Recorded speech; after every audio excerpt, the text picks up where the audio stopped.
Hello everyone, আসসালামু আলাইকুম। চলুন আজকে আপনাদের সাথে আবার শেয়ার করি আমার নতুন একটি এক্সপিরিয়েন্স। আমি আমার লাইফের ফার্স্ট টাইম দুধ পুলি তৈরি করেছি। এই তো ফার্স্ট ফ্রিজ থেকে দুধ বের করে নিয়ে সেটাকে জাল করছিলাম, আর দুধের মধ্যে দিয়েছিলাম তেজপাতা, এলাচ অ্যান্ড দারচিনি। তারপরে দুধগুলো এভাবে নাড়ছিলাম যেন ফুলে পড়ে না যায়। আমি আসলে দুধ জাল করতে পারি না, যেহেতু প্রথম, যদি দুধ ফুলে সব পড়ে যায় সেই ভয়ে নাড়তেই ছিলাম। দেন আম্মু বাসায় থেকে আসার সময় আমাদের জন্য খাঁটি খেজুরের গুড় নিয়ে এসেছিল, যেন পরবর্তীতে আমরা পিঠা করে খেতে পারি। যদিও পারি না, কিন্তু যেন সেটা কমপ্লিট করতে পারি সেজন্য। তারপরে এই যে আমি খেজুরের গুড়টা দিয়ে দিচ্ছিলাম দুধের মধ্যে খুব সাবধানে, কারণ কিভাবে দিতে গিয়ে যে কিভাবে পড়ে যাবে এই ভয় তো মাথার মধ্যে কাজ করতেছিল পুরোটা টাইম।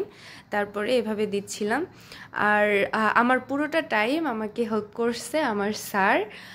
আমার স্যার না থাকলে এটা কোনোভাবেই পসিবল ছিল না, কারণ একটু পরপর আমার মাথা নষ্ট হয়ে যাচ্ছিল কি করব এটা চিন্তা করে। যাই হোক, তারপরে এই যে গুড় দিচ্ছিলাম, তারপরে গুড় দিয়ে নাড়ছিলাম। এবার কালারটা কি সুন্দর আসছে, মানে অনেকটা ইয়োগার্ট মিল্কের কালারটা চলে আসছে। মানে আমাদের এলাকার ইয়োগার্টটা আবার এরকম রেড রেড হয়, আমার ওটা খুবই পছন্দের একটা কালার। দেন নাড়ছিলাম, আমার খুব ভালো লাগতেছিল। নাড়তে নাড়তে ভাবলাম যে একটু টেস্ট করে নিয়ে আসি যে এটা আসলে মিষ্টি হয়েছে কি না। মানে আমি তো বুঝতে পারবো না কতটুকু দিলাম, সেটার জন্য একটু টেস্ট করে নিয়ে দেন একটু লবণ দিয়ে দিচ্ছি। আসলে মিষ্টি খাবারের মধ্যে একটু লবণটা না দিলে না মিষ্টিটা মানে কেমন পরিপক্কতা পায় না, সেই জন্য আর কি। আর লবণ ছাড়া আমার কিচ্ছু ভালো লাগে না, আমি সব কিছুতে লবণ খাই, মানে ওয়ান কাইন্ড অফ লবণ খেকো পাবলিক একটা। দেন এবার হচ্ছে রসটা নিয়ে আমি মানে স্যারকে টেস্ট করাইতে নিয়ে গেছি যে দেখো তো এটা মিষ্টি হয়েছে কি না। স্যার এই যে টেস্ট করতেছিল, মানে সে তার মানে অ্যাকসেপ্টিং সুইটনেস কতটুকু হয়েছে কিনা সেটার জন্য। দেন এই যে আম্মু বাসায় থেকে নারিকেলের নাড়ু করে বক্সবন্দি করে নিয়ে আসছিল আমাদের পিঠা তৈরি করে দেওয়ার জন্য, কিন্তু সময়ের অভাবে সেটা আর করা হয়নি। এটা আমি বক্সে করে রেখে দিয়েছিলাম। দেন এটা এই যে গরম করে নিয়েছি একটু, মানে পরবর্তীতে পিঠা তৈরির জন্য। এই তো এবার পিঠা তৈরির মিক্সারটা বানাবো, অর্থাৎ হচ্ছে রাইস ফ্লাওয়ারটা পানিতে সিদ্ধ করে আর কি পিঠার যে খামিরটা তৈরি করব সেই জন্য পানি দিয়ে দিচ্ছিলাম। পানি আমি আসলে পরিমাণ কিছুই বুঝতে পারতেছিলাম না, এখানে দেখছিলাম কত গ্রাম করে পানি এখানে ধরবে সেটা নিয়ে আইডিয়ালেস, মানে একদম হাতানজাদে পানি দিয়ে পানি নাড়ছিলাম এভাবে। তারপরে এই যে পানিটাতে লবণ হয়েছে কিনা সেটা একটু চেক করতেছিলাম, কিন্তু দুঃখের বিষয় এত বেশি পানি দিয়েছি যে মানে এত বেশি লবণ দিয়েছিলাম যে সেটা আসলে মুখে দেওয়া যাচ্ছিল না। তাই আবার পানি মিক্সড করছিলাম। পানি মিক্সড করার পরে এই যে পানি একটু একটু বুদবুদ উঠছিল, ফুটবে এমন সিস্টেমে। এই যে পানি এবার ফুটে গেছে। দেন আমি দেখছিলাম যে কেমন করছে পানিটা, দেখতে মজা লাগছিল। তারপরে হচ্ছে পানির মধ্যে এই যে রাইস ফ্লাওয়ারটা রেডি করছি, পানির মধ্যে দিয়ে দিব। তারপরে ওই সেম পাত্রটা অর্থাৎ মেজারমেন্ট জারটা দিয়েই আমি আবার ভাবছিলাম মেপে দিব, কিন্তু আসলে এটা হচ্ছে না। তাই মানে আমি ঠিকভাবে ওটাকে হ্যান্ডেল করতে পারছিলাম না অ্যাকচুয়ালি। তারপরে রাইস ফ্লাওয়ারটা নিচ্ছিলাম, নেওয়ার পরে পানির মধ্যে দিচ্ছিলাম আর নাড়ছিলাম। এটাকে এরকম নেড়ে নেড়ে মানে মিক্সড খামিরটা রেডি করতে হয় সেজন্য আর কি। তারপরে এই যে আমার হচ্ছে মিক্সচারটা অলমোস্ট রেডি, কিন্তু এটা করতে মানে আমার হাতের অবস্থা পুরো মানে একদম ভয়াবহ হয়ে গেছে, হাত ব্যথা হয়ে গেছে। আমি একে ঠিক মতো অ্যাকচুয়ালি হ্যান্ডেল করতে পারছিলাম না। ভালোভাবে হ্যান্ডেল করতে পারলে হয়তো কষ্ট হতো না। দেন তারপরে এই যে আমি এটা নিয়ে একটু তাকিয়ে দেখছিলাম আর গবেষণা করছিলাম আবারও ভালোভাবে মিক্সড করার জন্য। তারপরে চুলার উপর থেকে নামিয়ে নিচে আবার মিক্সড করছিলাম। এই যে আমার হাতের অবস্থা, মানে হাত আর কাজ করছে না, পুরো ব্ল্যাঙ্ক হয়ে গেছে। দেন এই যে ছাড় এটাকে তার মানে একদম পরিপূর্ণ রূপ দেওয়ার জন্য চেষ্টা চালাচ্ছে, টিং করে মাখছিল, আমি বসে বসে দেখছিলাম। তারপরে এই যে হচ্ছে মানে রুটি তৈরি করার জন্য ফ্রি আর বেলন, এই ফ্রির উপরে হচ্ছে স্যার একটু ফ্লাওয়ার আগে দিয়ে নিচ্ছে। তা আমি এটা নিয়ে একটু টিং করছিলাম যেমন এমন করে বানাইতে হবে। তারপরে আর দেখছিলাম। আর এদিকে স্যার প্রিপারেশন নিচ্ছিল এটাকে কিভাবে রেডি করা যায় সেটা নিয়ে। এই যে তারপরে ঘুরতে থাকো ঘুরো এরকম হচ্ছিল, কিন্তু এরকম করলে এই আটার সাইজটা এত কিউট লাগে, মানে মিক্সড আটাটা এটা আমার খুব ভালো লাগে। মানে আমার রান্নার অনেক কিছুই দেখতে ভাল লাগে কিন্তু একদমই করতে না। রান্নাটা ভয়ঙ্কর একটা কাজ, এটা কোনোভাবেই শিল্প হইতে পারে না। মানে যে কেন বলে রান্না একটা শিল্প আমি বুঝি না। যাই হোক, এই যে সুন্দর করে একটা গোল শেপ করে নিচ্ছিল, এটা দেখতে কি সুন্দর লাগতেছিল, একদম পারফেক্ট। Sir always rock. তারপরে এটাকে হচ্ছে এই যে আমি একটা ছোট্ট কাপ নিয়ে এসেছি, যেহেতু এটা স্টিলের গ্লাস অর মগ টাইপের কিছু দিয়ে কাটতে হয়, আমাদের বাসায় যেহেতু নেই তাই আমরা এই কাপটাই ইউজ করছিলাম। কিন্তু আমি এটা করতে গিয়ে ফ্রিকে উল্টাই দিচ্ছিলাম, দেন স্যার চেপে ধরে আসে।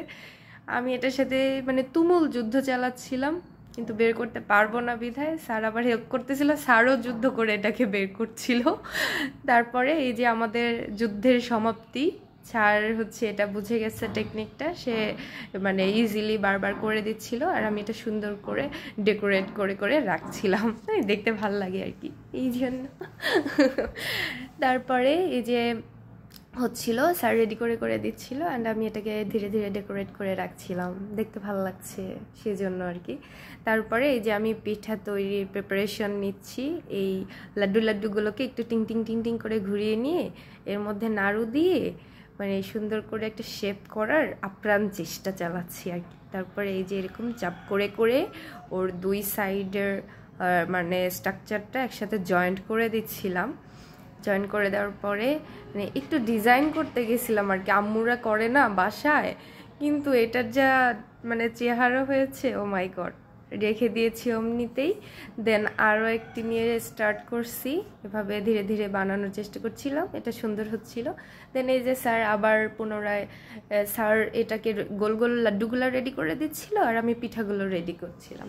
দেন এই যে পিঠা বানাচ্ছি, ঘুরতে থাকো ঘুরো, তারপরে নাড়ু দিচ্ছি, নাড়ু দেওয়ার পরে এটাকে আবার এভাবে আটকায় মানে একদম ফাইনাল শেপ দিচ্ছি, কিন্তু পেটের উপর দিয়ে কেমন যেন বের হয়ে যাবে একটা আচরণ করছে, পিঠাগুলো কথা শুনে না।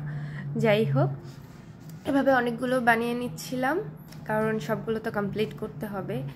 এটা খুবই টাফ একটা কাজ, বুঝি না কিভাবে যে আব্বু মানে বাসায় মামুনিরা এত মানে এটা রেডি করে, আমি ঠিক ধরতেই পারি না। তারপরে এই যে আমাদের পিঠা অনেক সুন্দর আর অনেকগুলো মানে এটা দেখেন না যেগুলোর পেট ফেটে নাড়ু বের হয়ে যাচ্ছিল সেগুলো। দেন লাস্টে কিছু অবশিষ্ট নাড়ু ছিল, সেগুলোকে দিয়ে আমি গোল গোল নাড়ু বানাচ্ছিলাম। নাড়ু আমার খুব পছন্দ, খেতে ভালো লাগে, নারিকেলের সব কিছু আমার পছন্দ। তারপরে এই যে সুন্দর গোল হয়েছে কিনা এটা শেপ দিচ্ছিলাম। তারপরে পাত্রের মধ্যে সয়াবিন তেল দিয়ে নিচ্ছিলাম পিঠাগুলোকে ভেজে নেওয়ার জন্য।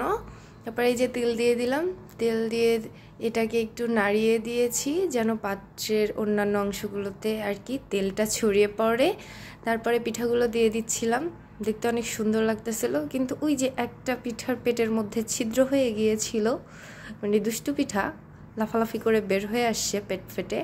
তারপর এই যে সুন্দর করে ফুলের মতো একটা ডিজাইন করে আমি পিঠাগুলো তেলের মধ্যে দিয়ে দিয়েছি। তারপরে এলোমেলো হয়ে গেছে কিন্তু আর ঠিক করি নেই। দেন এই যে বুদবুদ উঠে যে ভাজাটা হয় না, এটা দেখতে অনেক সুন্দর। তারপরে এই যে হালকা বাদামি কালার করে করে ভেজে নিচ্ছিলাম। ভেজে নেওয়ার পর পিঠাগুলো উঠানোর জন্য আরেকটা যুদ্ধ করতেছিলাম আর কি। এটা একটু হালকা ভাজাই হয়ে গেছে, মানে কালারটা আসেনি বাট ভাজা হয়ে গেছে। দেন ওই যে ফার্স্ট টাইম যে দুধ গুড় দিয়ে যে হচ্ছে মিক্সচারটা তৈরি করেছি ওইটার মধ্যে পিঠাগুলোকে দিয়ে দিচ্ছিলাম। অ্যান্ড ফাইনালি আমার পিঠা, বাট এটা এত ইয়াম্মি, খুব সুন্দর মতো পিঠা রেডি। এই যে সুন্দর পিঠা, মানে ফাইনালি যে সাকসেস দুধ পুলি তৈরি করতে সেটা দেখাচ্ছিলাম, কিন্তু একটু ভেঙে ভেঙে গেছে, আসলে আমি উঠাইতে পারছিলাম না ঠিকভাবে, তো সেই জন্য আর কি ওরা ভেঙে ভেঙে যাচ্ছিল, মানে আস্তে আস্তে আমি উঠাচ্ছিলাম। তারপর এটা টেস্ট করার জন্য ফার্স্টেই মুখে দিচ্ছিলাম। আলহামদুলিল্লাহ খুব সুন্দর টেস্ট হয়েছিল আমাদের পুলি পিঠার। Thank you everyone for watching my video.